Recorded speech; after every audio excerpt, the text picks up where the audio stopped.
Bismillahirrahmanirrahim. Assalamualaikum warahmatullahi wabarakatuh. Asyhadu an la ilaha illallah, asyhadu anna Muhammadar Rasulullah. Allahumma sholli ala sayyidina Muhammad wa ala ali sayyidina Muhammad. Kama sholaita ala sayyidina Ibrahim wa ala ali sayyidina Ibrahim. Bil alamina innaka Hamidum Majid. Sebelumnya kita panjatkan dahulu doa kepada Gusti Renggang Maha Agung untuk saudara-saudara kita yang telah memberikan sholawatnya kepada channel dakwah ini, ya, sehingga channel ini dapat eksis hadir dalam ruang-ruang diskusi kalian semuanya. Tentu dengan sebuah harapan semoga sholawat itu menjadi catatan langit amal soleh bagi mereka dan keluarganya kelak. Dan insya Allah Allah akan membalaskannya dengan balasan yang lebih baik lagi. Begitu juga untuk seluruh viewer terkasihku di mancanegara maupun di dalam negeri, aku ucapkan terima kasih. Semoga selalu always dan tidak pernah never, ya, bertumbuhlah menjadi yang anti skip dan anti download. Bagi yang berkenan silakan saja di share link-link kajian dari channel dakwah ini, ya, tapi linknya jangan diunduh, dipotong lalu diunggah ulang, jangan. Berikutnya seluruh dari kalian aku ucapkan terima kasih, ya. Aku tidak bisa sebutkan satu persatu atas doa baiknya untukku, dan semoga kebaikan doa itu juga tercurahkan oleh Gusti Allah yang Maha Agung untukmu. Sama saudara kita saling mendoakan dalam kebaikan, dan insya Allah doa kita bagian doa-doa yang diijabahi oleh Gusti Allah yang Maha Agung. Amin, amin ya robbal alamin. Kopi morning dulu. Bismillahirrahmanirrahim.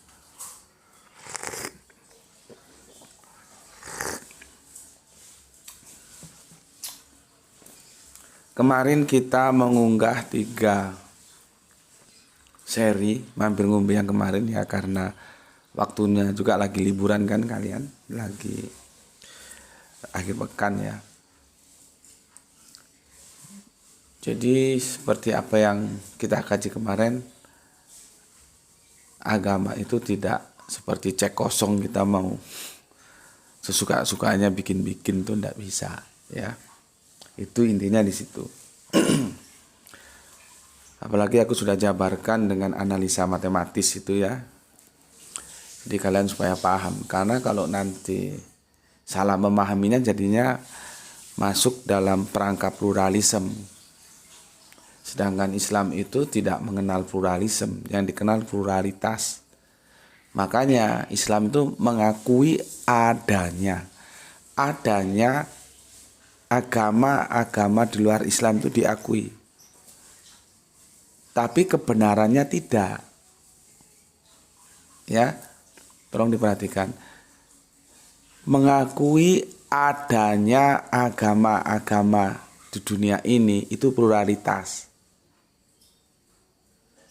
Tapi kalau mengakui kebenarannya agama-agama, jadi semua agama itu benar, itu pluralisme. Jadi beda, ya. Nah, kita itu kalau merujuk lakum dinukum waliyadin, itu yang kita akui itu keberadaannya. Jadi ada, kan memang ada. Tidak semua kan orang berislam kan.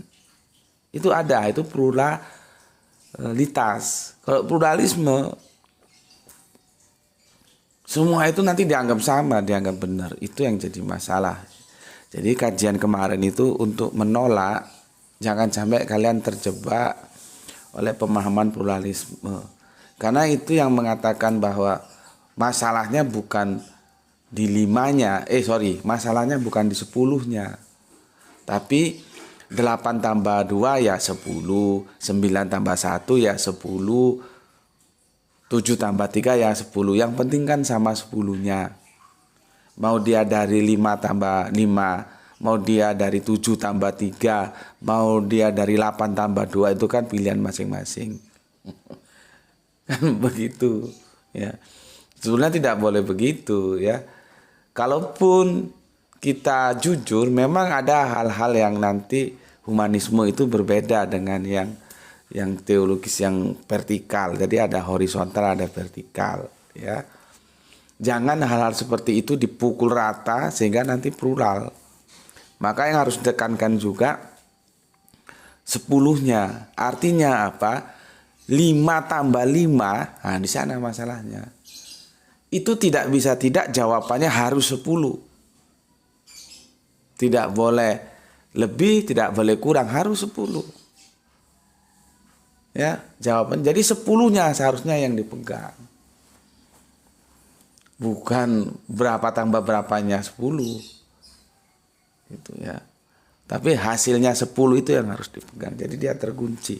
Dia tidak eksklusif, tidak inklusif tapi eksklusif. Kalau kebalik dia menjadi inklusif. Nah, kacau sudah gitu ya. Dan aku sudah contohkan ketika ada sebuah pertanyaan agama yang di sisi Allah yang diridhoi itu Allah itu apa? Maka jawabnya tidak bisa tidak, itu tidak boleh varian. Dia hanya single, tidak boleh plural. Nggak boleh jawabnya agama A, B, C, D, nggak boleh. Maka dia harus satu-satunya apa ya, Islam itu. Sama dengan 7 tambah 8, 7 tambah 3 berapa? Nah, itu jawabnya nggak seenak kita ngisinya. Kalau nggak 10 ya salah. Gitu loh ya. Sebetulnya aku kurang puas dengan tanggapan kalian. Aku nggak ngerti kalian bisa memahami apa yang aku maksudkan enggak. Tapi sementara ya lumayan lah ya. Karena aku sudah paparkan secara analisa, baik itu yang sifatnya logika berpikirnya, tapi tidak cukup itu, di seri ketiga itu matematisnya juga aku paparkan. Namun secara umum dari 3 seri itu aku tidak menemukan sesuatu yang memuaskanku. Jadi aku kalau ngajar mahasiswaku pinter, ngerti, nah itu aku puas. Tapi kalau tak lihat ini remeng-remeng antara ngerti dan tidak, itu aku nggak begitu puas. Apalagi nggak ngerti, goblok sih sana, itu aku tambah nggak puas lagi. Ya, kemarin itu kalau aku lihat dari komen yang masuk masih belum bisa memuaskan, tapi ya lumayan lah. Kalau kita kuliah nilainya itu C. Ya, jadi apa yang mau aku tanamkan ke dalam otak-otak kalian itu bisa dikatakan nilainya ya C, itu belum bisa B atau A gitu ya. Aku mengukurnya dari mana? Dari komentar kalian. Makanya kan komentar itu perlunya sebagai parameter aku untuk mengukur, oh ini kajiannya hari ini sukses, hari ini tidak sukses, hari ini alhamdulillah tengah-tengah gitu. Artinya apa? Ya nilainya C lah daripada D. Tapi kan kita targetnya kalau bisa B atau A gitu kan. Kalau nilai C itu ya nilai, apalagi D, aduh. Ya. Jadi itu perlunya. Makanya kalau ada yang bilang aku tidak memberikan respon terhadap komentar yang masuk, itu salah. Dia nggak tahu urusannya, baru masuk sudah komentar. Aku tetap memberikan respon selama itu dalam aturan main yang terpenuhi dari aku yang minta. Ya. Kalau dia tidak memenuhi aturan main yang aku minta, ya aku skip gitu loh. Terus sekarang beralih kepada komentar yang masuk, itu banyak pertanyaan. Aku jadi bingung. Ini mau dikemas apa tajuknya, itu bingung karena pertanyaannya juga beragam. Coba kalau misalkan aku diskusi tentang rambutan misalkan ya. Hari ini kita bahas rambutan.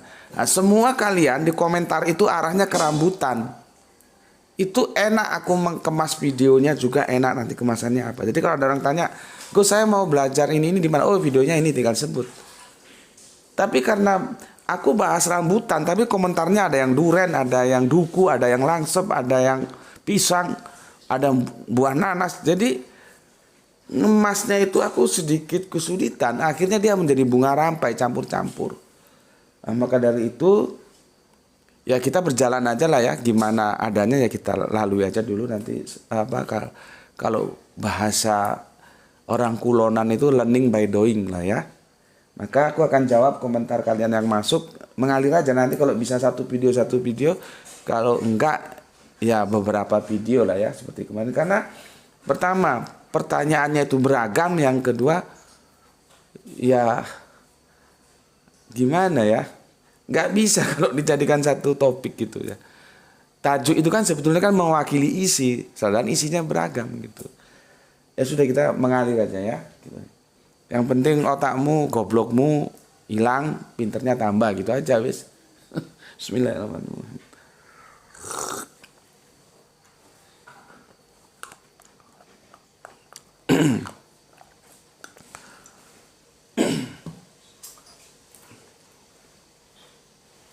Oke. Dari seri aku urut dari seri pertama ya, ketika agama itu jangan diberi cek kosong. Ini dari soleha kita Zahra. Semoga soleha selalu dan tetap eksis di dalam Islam. Assalamualaikum, waalaikumsalam nyimak.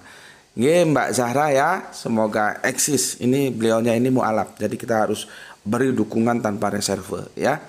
Kalau nggak salah dari Jakarta. Tolong Mbak Zahra kalau aku salah dikonfir ya. Seingatku kamu mengatakan dari Jakarta ya. Oke, salam untuk keluarga yang dari Jakarta, salam Isra. Dan ajak teman-temannya ngaji di sini. Ajak saja, kalau tidak mau ya tidak apa-apa, yang penting sudah diajak gitu. Berikutnya Kang Usman Yunan. Assalamualaikum Gus. Dari barat tengah negeri Padang Pasir. Oh mantap, yang menakjubkan. Usman Saragi mengikuti kajian yang tangguh tiada tanding ini. Waduh mantap juga.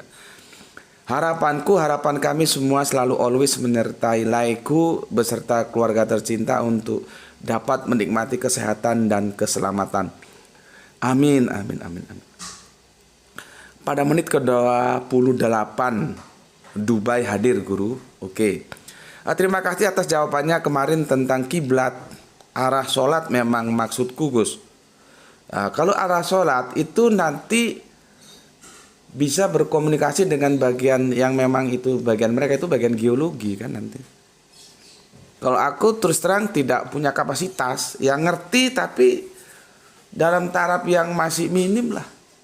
Nanti kalau aku menjelaskan seperti orang tahu padahal tidak tahu itu kan jadi masalah. Jadi kalau tahu ya bilang tahu, nggak tahu bilang nggak tahu. Aku terus terang kalau masalah ini tidak tahu. Nggak tahu, itu nanti karena aku sudah bilang semakin banyak ilmu yang kita dapat itu semakin mudah kita memahami Al-Quran. Karena Al-Quran juga multi kompleks. Misalkan bicara tentang janin itu kita perlu bantuan ilmu kedokteran. Nah sekarang ini masalah berapa derajat arah untuk bisa tepat menuju Ka'bah. Itu ya aku kira pakarnya itu mereka yang expert di bidang itu ya bagian geologi itu gitu ya. Cuman teman-teman itu daripada bangunannya gedungnya yang digeser dan itu bermasalah dalam hal biaya dan juga ribet, sajadahnya biasanya yang digeser arah miringnya ya. Solusi paling gampang seperti itu lah ya. Mohon dipersori ya, tentu tidak memuaskan jawabanku karena aku juga tidak expert, tidak ahlinya di bidang itu. Sejauh yang aku tahu seperti itu. Maka cara yang paling sederhana itu ya, teman-teman itu sajadahnya tuh yang agak dimiringkan ke kiri. Ke sini kemana? Iya ke kiri. Kalau miring sini kan ke kanan seperti kita atret naik mobil tuh ya. Agak serong ke kiri dikit gitu. Ya. Oke, selanjutnya konfirmasi Gus tentang saragih dan saragi. Saragih pakai A, saragi tidak pakai A. Iya memang kalau sudah diucapkan itu bentuk verbal dengan bentuk literal itu kadang-kadang beda. Seperti sab'ah itu bentuk verbalnya sama tapi literalnya beda. Maka sab'ah itu nanti bisa diartikan istirahat, bisa diartikan 7. Dan dua-duanya sama mendukung, repot kita. Apakah hari Sabtu itu kan berasal dari diksi sab'ah ya. Jadi kan Isnain Sulasa Ahad Isnain Sulasa Arba'ah Khomsa harusnya Sit'ah dan dia berubah menjadi Jum'ah terus nanti Sab'ah. Yang Sab'ah ini itu dalam verbal itu sama orang bilang tapi literalnya beda. Nanti masalahnya di literal. Tulisannya itu ada yang berbeda hurufnya. Apakah dia itu Sab'ah yang 7 jadi hari ke-7 dan itu secara historis juga benar ataukah dia itu sab'ah yang istirahat karena dilihat perjanjian nama Allah beristirahat di hari yang ke-7 setelah menciptakan segala sesuatunya. Tapi jangan dibayangkan istirahat seperti kamu kecapean ya. Nah, itu memang terjadi polemik. Begitu juga nanti Jum'ah. Kenapa Jum'ah? Karena Jum'ah itu dia tidak bilangan seperti Ahad, Isnain, Sulasa, Khomsa itu kan bilangan. Jum'ah itu kan berkumpul. Nah itu menarik. Tapi yang sesuai dengan apa yang disampaikan oleh laiku ini adalah seperti sab'ah tadi. Tulisannya gimana? Ternyata saragi pakai H dan Saragi tanpa H itu beda. Ya, kalau dispellingkan sama kesannya. Ya, apalagi ngomongnya singkat, Saragi. Kan enggak Saragi, Saragi. Nah, kan Betty beda-beda tipis. Ini dikonfirmasi oleh beliaunya.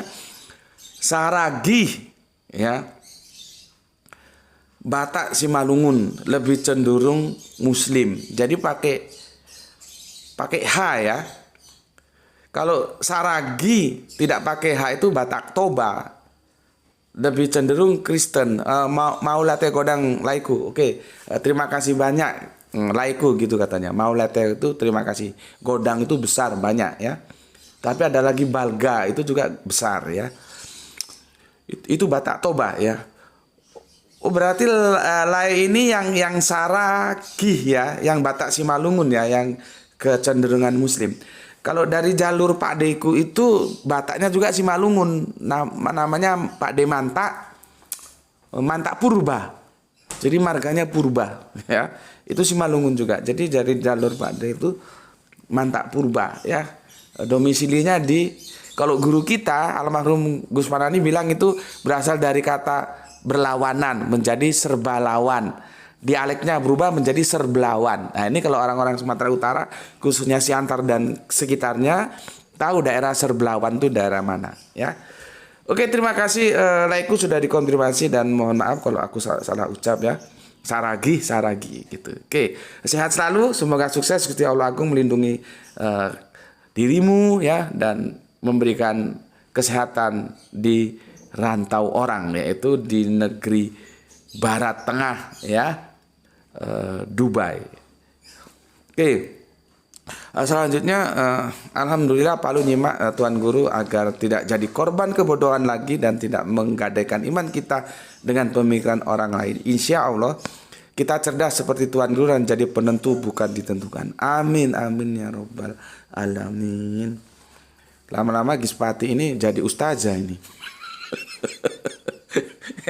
Dan apa pinter dia. Bismillahirrahmanirrahim. Oke, salam untuk semua keluarga yang ada di Palu ya. Salam Isra, Islam rasional. Benar katamu ya. Semua itu kuncinya di belajar. Kalau kita mau jadi belajar, kita tidak menggadaikan iman kita dengan pemikiran orang lain, tapi pemikiran kita.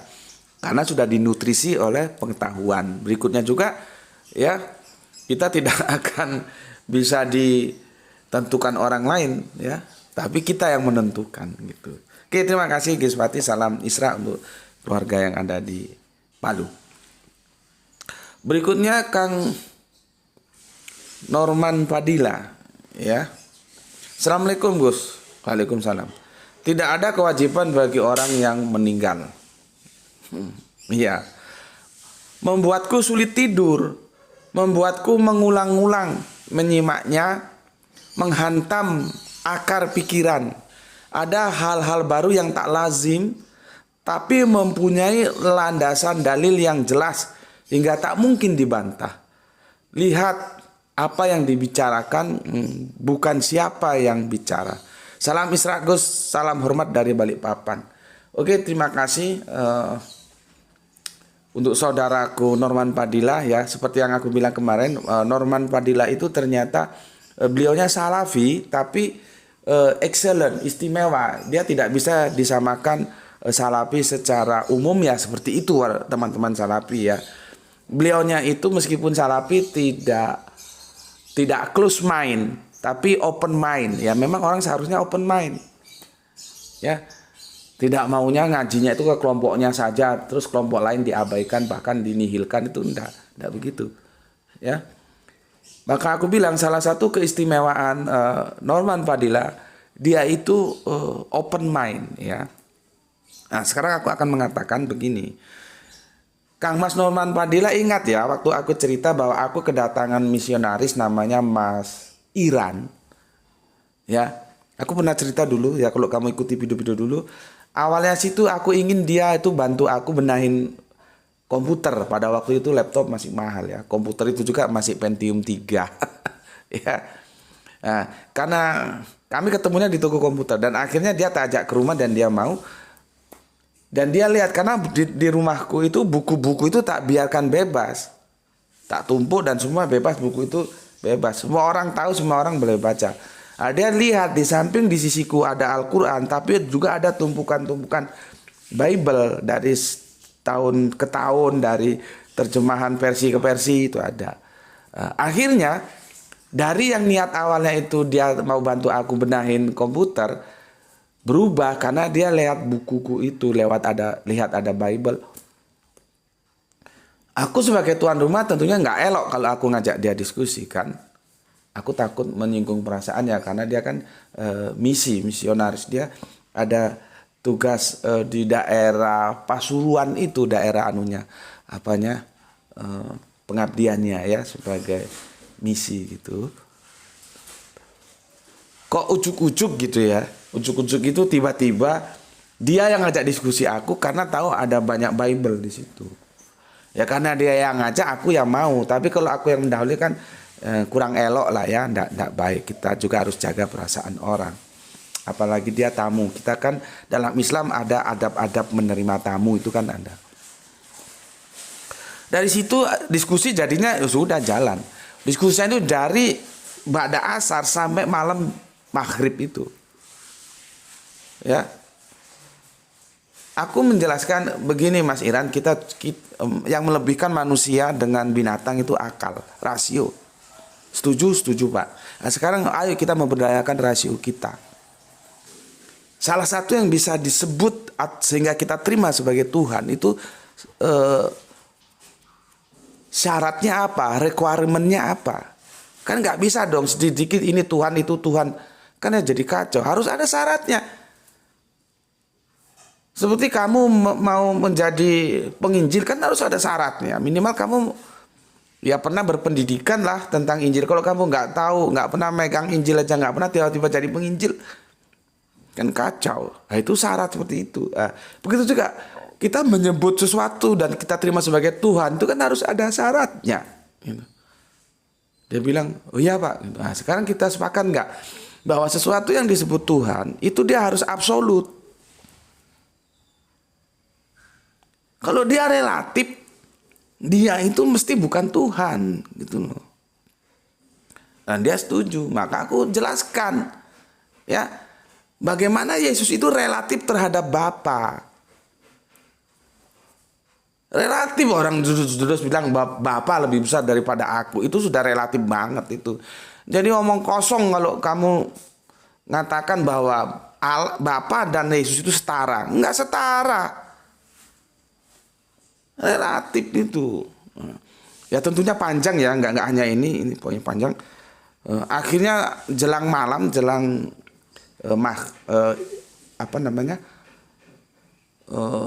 Isya itu dia sama kan, aku nggak punya kursi jadi karpet aja digelar gitu seperti di masjid. Kepala dia itu dia sampai kakinya itu ditekuk begini, ya. Kepalanya itu diginikan ke tembok gitu. Aku lihat gitu. Dia bilang apa? Iya Pak, otak saya ini mengatakan Yesus itu bukan Allah sudah. Tapi hati saya ini bagaimana Pak ya? Gitu. Hati saya ini bagaimana Pak ya? Gitu. Nah, pada saat itu apa tindakanku? Aku memberikan ketenangan pada dia. Karena dia terjadi pergumulan. Tidak connect antara otak dan hati. Antara pikiran dan perasaan tidak connect. Pikiran sudah mengatakan Yesus bukan Allah karena dia relatif, tapi hati masih menerima dia sebagai Allah. Oh, itu nggak enak hidup seperti itu. Ketika otak nggak sejalan dengan hati, ketika pikiran tidak sejalan dengan perasaan, itu siksa dalam kehidupan. Bahasa teman kita pergumulan. Ya, pergumulan. Nah, setelah itu aku bilang, ya sudahlah, kamu mengalami proses, lalui saja prosesnya nanti pelan-pelan gimana gitu. Aku nggak langsung sudutkan dia ketakutan, enggak. Aku tetap respect dia sebagai saudaraku, sebagai sahabatku. Aku berharap sih dia datang lagi, tapi setelah itu dia nggak pernah datang lagi gitu loh. Apakah karena tugas penginjilannya pindah atau bagaimana aku nggak tahu. Tapi yang jelas aku juga nggak sempat nyimpan nomornya ya. Pada waktu itu belum ada WA, masih tuladit. Nah, aku menceritakan hal-hal seperti ini. Ya, dahsyatnya pertarungan antara perasaan dan pikiran itu dialami oleh saudara kita Norman Fadila. Karena selama ini dia mendapatkan pengajaran bahwa pahala itu bisa dioper-operkan.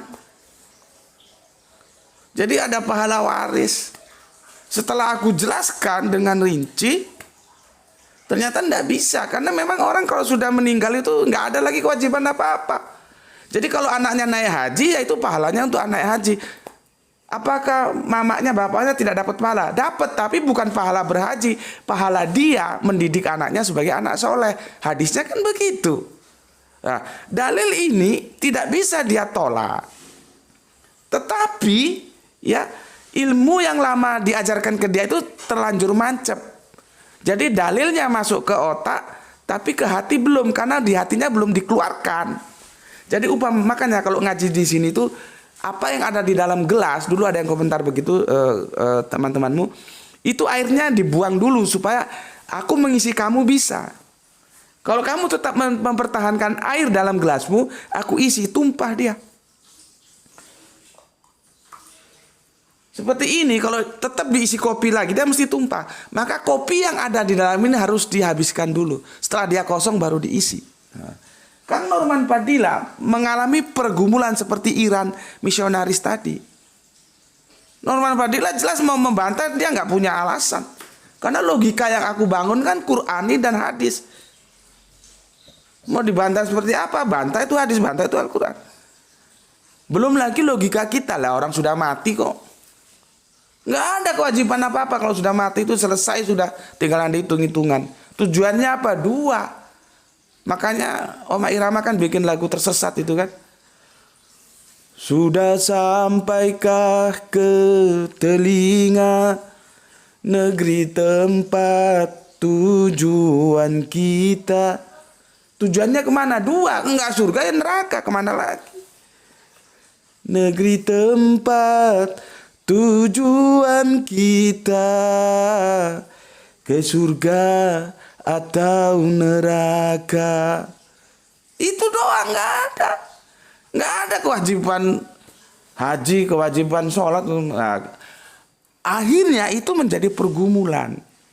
Jadi apa yang dialami oleh Kang Mas Norman Fadila itu seperti apa yang dialami oleh Kang Mas Iran yang misionaris itu. Si Iran mau bantah aku ndak bisa. Orang Alkitab mengatakan bahwa Bapa lebih besar daripada aku kok. Bagaimana mau dikatakan Yesus setara dengan Allah? Ndak bisa. Norman Fadila juga mau bantah aku ndak bisa. Nah hadisnya bilang begitu. Ketika anak Adam selesai meninggal hanya 3 masalahnya. Ilmu yang bermanfaat adalah amal yang jariah, anak soleh. Selesai sudah. Mau ditolak itu. Al-Quran juga nggak ada mengatakan bahwa Yus mati tetap wajib ibadah, nggak ada. Nah itulah ya manfaatnya kita mengaji seperti itu. Tapi apapun adanya, aku bilang Norman Fadila jenis makhluk yang istimewa. Dia tidak alergi untuk melakukan sebuah upaya open mind ya, bahwa ilmu itu datangnya dari mana saja. Nanti terserah kita kan mau dipakai atau enggak. Begitu juga aku menyampaikan ke kamu. Yang aku minta hanya tolong pahami dulu kerangka berpikirku. Nanti masalah kamu terima, kamu tolak itu hak kamu. Nah, karena kita berbicara Islam, maka parameternya nanti Al-Quran dan hadis. Kalau aku mengatakan bertentangan dengan Al-Quran dan hadis, harus kamu tolak. Tapi konsekuensinya kalau dia sejalan, harus kamu terima. Makanya dikatakan ya seperti apa yang diajarkan sahabat Ali, sudahlah, nggak perlu dilihat siapa yang ngomong. Omongannya aja diuji. Sejalan nggak dengan Al-Quran dan hadis? Begitu juga kita berbicara tentang kekristenan. Sejalan nggak dengan Alkitab omongannya? Kalau Alkitab bilang tunggal terus dia bilang tritunggal, itu sejalan nggak? Kalau Alkitab bilang Yesus itu anak Allah, terus ada yang bilang Yesus itu Allah, sejalan nggak? Anak Allah jelas bukan Allah. Anaknya gubernur itu bukan gubernur, yang gubernur itu bapaknya gitu loh. Ya, oke, itu untuk Kang Norman Fadila. Aku tetap memberikan support untukmu. Teruslah ya. Pertarungan antara pikiran dan perasaan seperti ini itu wajar. Itu artinya kamu hidup. Ya, terus mencari. Satu saat kamu akan, kata orang Jawa, lerem, redam, pelereman, palereman, meredam, mengendap, kamu akan damai setelah nanti ketemu antara pikiran dan perasaanmu. Ya, oke, itu supportku untukmu. Teruslah belajar, learning by doing. Ya, nanti bisa selesai itu. Ya, cuman proses. Lanjutnya Abah Gelung, Bogor Timur. Ikut nyimak kajian Tuan Guru, semoga sehat selalu. Saya setuju bahwa pemindahan kiblat bukan untuk sholat tapi pola pikir, karena di zaman itu ada dua agama, yaitu Yahudi dan Nasrani. Maka pola pikir mereka jangan diikuti karena sudah ada panduan baru, yaitu Islam. Tapi Islam masih banyak pola pikir Israiliyat, karena menurut mereka pemindahan kiblat adalah arah menghadap waktu sholat. Ya, itu masalahnya. Ini Abah Gelung ini sudah paham dengan yang aku maksudkan. Alhamdulillah. Ya. Dia sudah paham banget. Di sana terjadi 3 rivalitas, Yahudi, Nasrani, Islam. Kita ini jangan jadi yang ditentukan gitu loh, maksudnya umatan wasaton itu. Tapi kita ya harus yang menentukan. Maka pertarungan itu kiblatnya bukan kiblat sholat, tapi kiblat kehidupan. Kita itu mau hidup dalam hukum Allah, yang itu diajarkan dalam Islam, gitu loh. Perikopnya aja coba baca itu kan, kalau depan itu pemindahan arah kiblat, sudah titik. Makanya kita meresponnya salah, dikirain kiblat sholat. Itu kiblat pemikiran, seperti ekonomi kan, kiblatnya kemana? Ke Berkeley. Nah, dulu menterinya kuliahnya di Berkeley. Nanti kalau ekonominya kiblat kemana? Ke UCLA. Ah, berarti dia menterinya itu, menteri ekonominya dulu kuliahnya di Universitas California. Gitu aja. Bukan berarti terus menghadap ke Berkeley, bukan gitu ya. Alhamdulillah Abah Gelung paham. Untuk teman-teman yang kurang begitu paham, silakan lah ya diskusi dengan Abah Gelung, kan semakin asik. Jadi kalau kita sering diskusi, sering ngobrol, walaupun lewat virtual, WA dan segala macamnya, itu semakin mengikat, mendekatkan silaturahmi persaudaraan kita, ya. Silakan tuh, Abah Gelung sudah paham gitu ya. Dan Abah Gelung bantu sebarkan informasi ini karena kamu sudah paham, ya. Karena banyak yang keliru memahami itu, dan itu kan aku bikin videonya berseri juga itu tentang arah kiblat itu ya. Itu tajuknya tentang wasaton ya. Oke, berikutnya Kang Sahran Gifari, terima kasih ya. Cek kosong dan tidak jelas siapa yang menandatangani. Lah ya itu masalahnya. Agama itu bukan cek kosong. Kemudian ini Kang Muhammad Bintang Ramadan. Assalamualaikum Gus. Waalaikumsalam. Kemarin selalu hadir, izin berpendapat Gus. Menurut saya agama Kristen adalah satu-satunya agama yang tidak konsisten dan menyebut nama Allah. Mereka sebagai contoh. Orang Indonesia menyebutnya Allah, orang Arab juga Allah, orang Yunani menyebutnya Theos, orang Latin menyebutnya Pope. Bila dalam memanggil nama Allah saja tidak kompak, apa mereka yakin masih bisa selamat? Itu pendapat saya Gus. Assalamualaikum. Waalaikumsalam. Ya makanya itu kan aku berkali-kali bilang kepada teman-teman Kristen itu, coba sedikit melakukan sebuah introspeksi, jangan terlalu pede. Kami pasti masuk surga, kami pasti masuk surga. Ya, tapi kan kalau rujukannya yang disampaikan Muhammad Bintang Ramadan itu ke nama. Kalau nama itu memang bisa saja, tinggal yang dipakai itu kan nama yang mana. Tapi kalau nama itu tetap merujuk satu personal yang sama, tidak ada masalah sebetulnya. Contohnya kita menyebutnya alif lam lam ha karena itu yang diajarkan dalam estafet Islam sebagai pelanjut saudara tuanya Yahudi dan Nasrani. Betul, Yahudi dan Nasrani. Era Yahudi dulu yang Maha Agung itu memperkenalkan dirinya dengan nama YHWH. Masuk ke kita alif lam lam ha, tapi yang disebut oleh saudara tua kita Yahudi YHWH itulah yang kita sebut alif lam lam ha. Tetragrammaton sama. Sebetulnya kalau soal nama itu masih bisa dijelaskan. Yang masalah itu tentang konsep dasarnya, itu yang bermasalah. Di mana dalam kekristenan ada Allah yang dipahaminya sebagai tunggal. ada yang Tritunggal, ada yang tunggal one essence tapi Yesus justru. Nah, nanti kapan-kapan kita diskusikan itu. Pendeta HT itu yang selalu mengkritik Tritunggal. Aku sudah lihat orang ini kalau ketemu dalam sebuah diskusi ini pasti bisa putus ini. Nah, ternyata benar, kemarin aku dikirim videonya dari teman yang diskusi di Jogja. Putus benar. Karena dia tunggal, bukan Tritunggal, tapi sayangnya tunggalnya itu ke Yesus.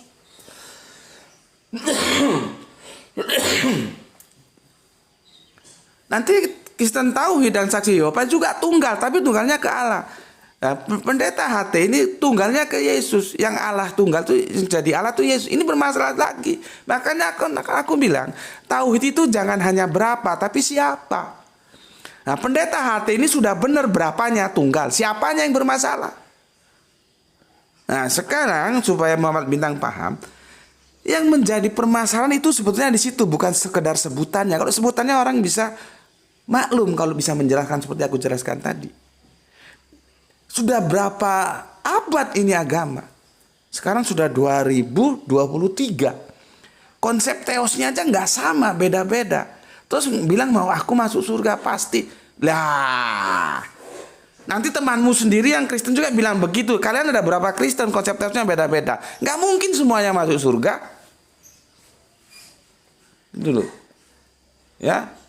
Jadi sebetulnya bukan di sekedar namanya ya Kang Mas Muhammad Bintang Ramadan, tapi konsep teosnya itu juga sudah bermasalah, dan itu yang paling bermasalah gitu ya.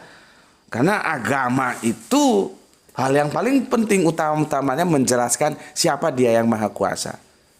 Ya, makanya ada hadis Nabi itu 124.000 sampai kepada kita yang beritanya itu 25-an. Dan seutama-utama dari 124.000 itu yang lahir dari lisan para nabi itu adalah la ilaha illallah. Jadi memperkenalkan Allah gitu ya. Oke, itu Kang Muhammad Bintang Ramadan semoga bisa dipahami. Kemudian Kang Sarto ya. Kang Sarto Adi, alhamdulillah nyimak Gus.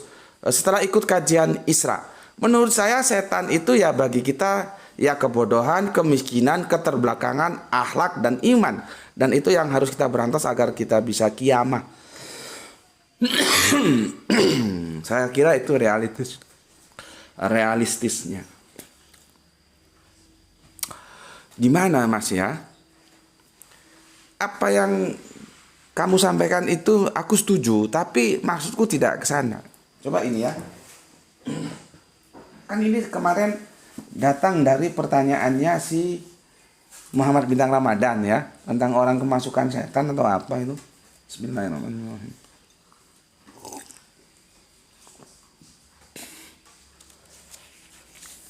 Aku tidak bisa tulis ya, karena nggak ada papan tulis, kamu catat aja.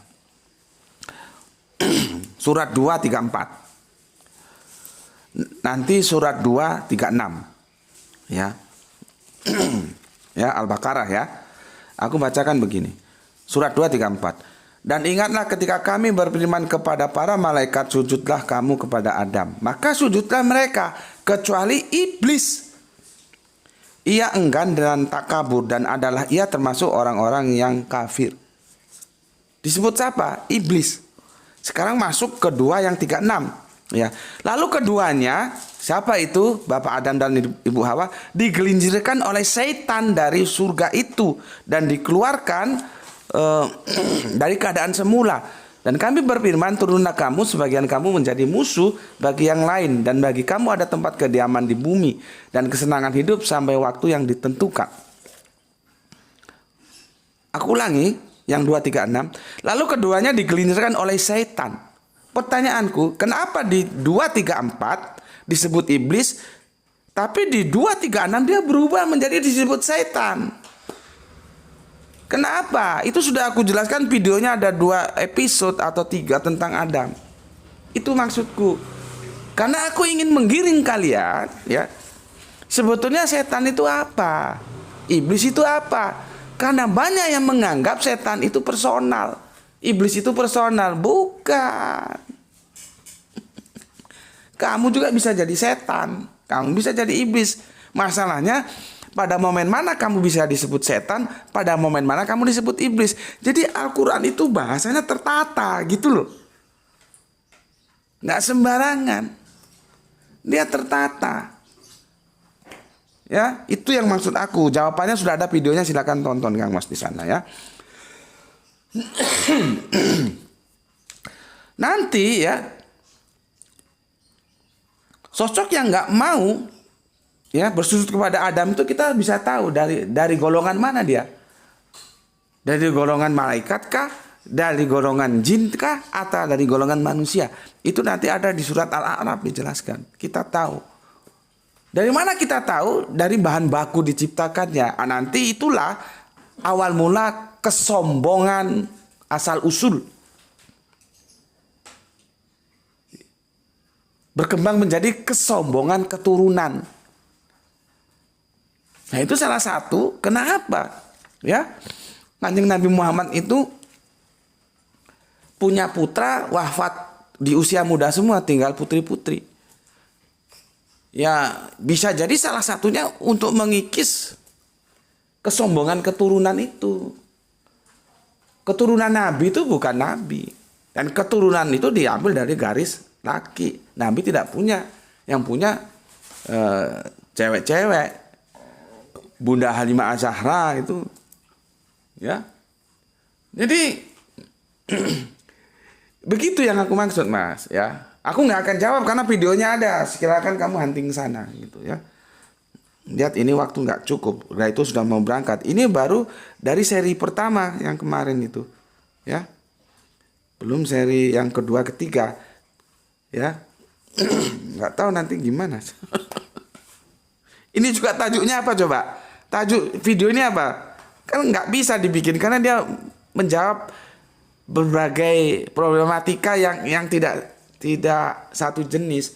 Makanya aku bilang tadi kalau aku bilang rambutan, fokus saja kalian tuh ke rambutan, jangan ke rambutan nyelonong duren, nyelonong nanas, nyelonong jambu, jadi agak repot mengemasnya gitu ya. Kemudian Audi Alami ya, nggak tahu cewek atau cowok ini. Waalaikumsalam warahmatullahi wabarakatuh. Nyimak Gus, oke, monggo silakan. Ya, waalaikumsalam ya. Kang Yoyo, assalamualaikum Jember hadir Tuan Guru, alhamdulillah Jember cuacanya cerah. Salam Isra untuk keluarga di Jember. Ini jagoan kita mantan sapir. Assalamualaikum warahmatullahi wabarakatuh. Waalaikumsalam. Taneh Karo nyimak Eduardo Tarigan. Ah ini Batak Karo. Halus juga ini Batak Karo halus. Ya. Lagunya Pisau Surit. Nanti kalau Batak Toba lagunya Butet. Ipangusiando bapakmu ale butet. Kalau pisau surit gitu. Jadi kami dulu lagu-lagu daerah itu diajari. Oh inani keke. Itu dari Manado. Diajari. Coba sekarang gerak itu aku tanya satu lagu daerah saja, belum tentu dia ngerti. Zaman gitu lagu daerah, lagu wajib. Tahu kita semua diajari sastra. Sastra itu membentuk jati diri menjadi rendah hati. Sekarang enggak. Graito tak suruh nyanyi, kasih bapak 10 lagu wajib. Belum tentu dia bisa. Pertanyaannya, pendidikan kita itu semakin maju atau semakin mundur? Menteri pendidikannya gimana? Gitu loh. Dulu kami itu cinta kebangsaan itu sangat tinggi. Aku itu dulu ikut P4 itu apa ya? Sampai lupa aku. P4 Pancasila itu. Lupa udah berapa tahun masih SMA. Pedoman penghayatan pengamalan Pancasila kalau nggak salah. Itu ada seperti training of training. Seperti TOT itu, training of trainer, ya. Jadi kita cinta terhadap bangsa kita karena negeri inilah yang dihadiahkan oleh Gusti Allah yang Kamanggung untuk kita. Ayo kita rawat. Jangan cocot ya ngomong merawat NKRI tapi sama NKRI-nya ndak sayang. Soal ngomong aja semua orang bisa merawat NKRI. Aktualisasinya gimana? Seharusnya kan kita alhamdulillah kepada Gusti Allah yang Maha Agung ditakdirkan bahwa NKRI ini adalah hadiah untuk kita dari surga. Oke. Berikutnya Kang Mas Edi Margono yang punya Jogja ya. Terus Malvis Floris nyimak Gus walau jarang komen. Oh ini pedagang bunga ini sepertinya. Oke, terima kasih Kang Malvis Floris. El Diablo dari DT hadir Katilu. Nomor Katilu deui atunya. Nomor hiji Kang. Kemudian Kang Mas Irfan Al-Kabar baru sempat ikut absen di sore hari. Oke. Kemudian Kang Hari Sunandar, Kang Samsul Yatim ya. Gelar tikar mumpung lagi di Denpasar nunggu muatan. Oke, mantap sekali. Ya. Bayangkan seorang sopir itu mobile tapi masih menyempatkan untuk ngaji itu. Berarti kan dia memang jagoan mengatur waktu. Dan dia nggak sembarangan ngisi otaknya itu dengan nutrisi yang nggak sembarangan. Nah, artinya apa? Anda itu menjadikan contoh Kang Samsul Yatim itu loh maksudku. Ya, ini Kang Joko Kendil. Assalamualaikum. Waalaikumsalam. Tanya Gus hubungan anak soleh. Gus mau cerita. Oke monggo. Aku ini anak pertama. Terus emakku setahun punya anak lagi. Artinya aku belum disapih punya adik lagi. Ya. Nah bapakku tukang kopik Gus. Edan nomor. Mungkin sejenis SDSB gitu ya. Judi ya. Sampai tanah kebun dijual. Akhirnya nenek dari emakku ambil aku di rumah diasuh. Karena mbahku dari emak itu sepuh. Terus diambil alih budeku. Karena kaya dia. Aku diasuh, disekolahkan seperti anaknya sendiri, Gus. Memang rumah bude dan emak masih satu kampung. Tapi Gus, seperti emakku ini terfokus ke adikku, bukan ke aku. Pertanyaannya, seandainya aku anak soleh, pahala yang mengalir itu untuk siapa? Bude atau emakku? Masalahnya emakku kayak nggak peduli. Aku berusaha memahami psikologis emak ya. Kamu bayangkan seorang emak mendapatkan suami yang gila judi. Itu apa permasalahan yang dia hadapi? Tentunya sesuatu keresahan yang teramat panjang. Ya, psikologis emak dulu kita pahami. Tentunya seorang emak ingin mendapatkan suami itu yang bisa menjadi panutan, yang menuntun dia ya. Dan anaknya itu untuk sampai kepada janannya Gusti Allah yang Maha Agung. Gitu. Maka perempuan cerdas itu begitu. Kamu perempuan-perempuan cerdas yang belum punya suami, kalau cari suami itu pertama kamu ukur dulu. Kira-kira dia nanti bisa nggak membimbingmu dan anakmu untuk sampai ke janahnya, ke surganya Gusti Allah Agung. Cuma kan sekarang nggak bisa. Jangankan anaknya, bapaknya sendiri kalau cari mantu, lu karyawan mana BUMN 1 bulan berapa? 20 juta. Wah ini baru diterima jadi mantu. Masalah dia sholat atau nggak sholat, ngerti agama atau nggak ngerti agama, itu urusan 21.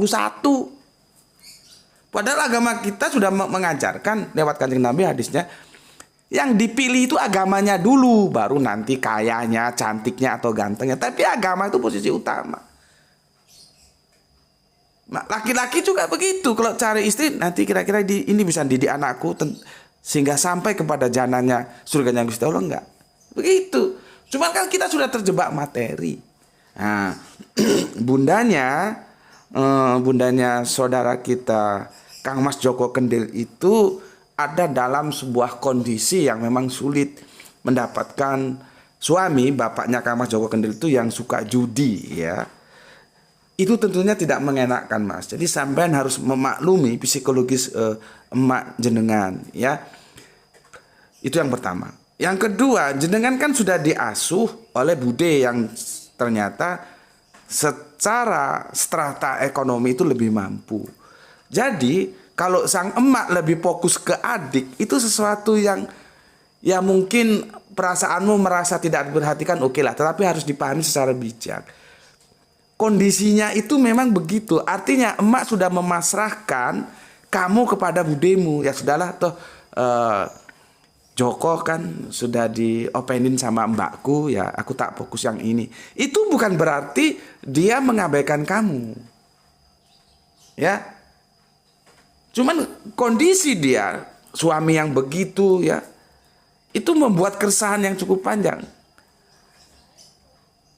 Sehingga dia harus fokus ke salah satu. Dan alhamdulillah yang satunya sudah diopenin dengan bajunya dengan baik. Ya sudah, akhirnya dia fokus ke adikmu. Gitu ya. Jadi bukan berarti emak itu nggak peduli, nggak begitu. Psikologisnya aku bacanya begitu. Nah, terus pertanyaannya, seandainya aku soleh dan insya Allah soleh ya, pahala yang mengalir itu untuk siapa? Untuk bude atau emakku? Maka jawabku dua-duanya. Budemu punya saham mendidik kamu sehingga kamu jadi anak soleh. Mamamu juga punya saham. Apa? Fakta sejarah nggak bisa dipungkiri, kamu lahir dari rahimnya. Kamu pernah numpang hidup di rahimnya. Kalaupun emakmu itu menurutmu nih lebih fokus ke adikmu, karena kondisinya aku jelaskan tadi. Gitu. Jadi insya Allah dua-duanya mendapatkan aliran pahala dari kesolehanmu. Ya, ingat ya, aliran pahala dari kesolehanmu. Jadi bukan emak atau bude kalau bisa kamu hajikan, bukan begitu kerangka berpikirnya. Karena kita menjadi anak soleh, maka saham-saham orang tua kita yang menjadikan kita menjadi anak soleh itu mereka dapatkan gitu. Ya, bukan karena terus bisa kita hajikan, enggak begitu. Ya, kalau sudah meninggal ya sudah. Mohon dipersori ya. Mohon dipersori. Seri yang kedua dan yang ketiga itu banyak yang menarik juga, nggak tahu ya gimana. Aku nggak ada waktu. Kalau kemarin karena gerah itu libur kita bisa 3 episode. Ini gerah itu Senin lagi harus upacara, maka aku tutupkan sampai sekian. Nanti yang belum terjawab ya nggak tahu lah, nanti aku pikirkan gimana cara menjawabnya ya. Mohon dimaklumi. Pesan aku, jaga Islam, jaga Al-Quran, jaga Allah, jaga Kanjeng Nabi dari bingkai imanmu, tetapi tetap memberi hormat kepada saudara kita yang lain. Semoga kita always mendapatkan keberuntungan, yaitu rezeki yang barokah dan kesehatan yang prima. Bismillahirrahmanirrahim. Alhamdulillahirabbil alamin.